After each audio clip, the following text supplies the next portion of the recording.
আমি আবার বলে দিলাম, মেজো ভাই যদি আরেকদিন আমার সাথে এরকম ব্যবহার করে আমি কিন্তু সহ্য করবো না। আরে তুই এত চিন্তা করিস না তো, সবকিছু ঠিক হয়ে যাবো। ভাইজান, ভাইজান, কি হয়েছে?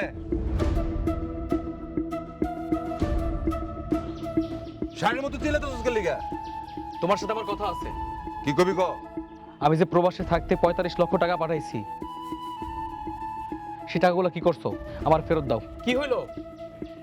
কথা কইতেছো না কেন? জবান খুলো। আমার টাকা আমারে ফেরত দিবা।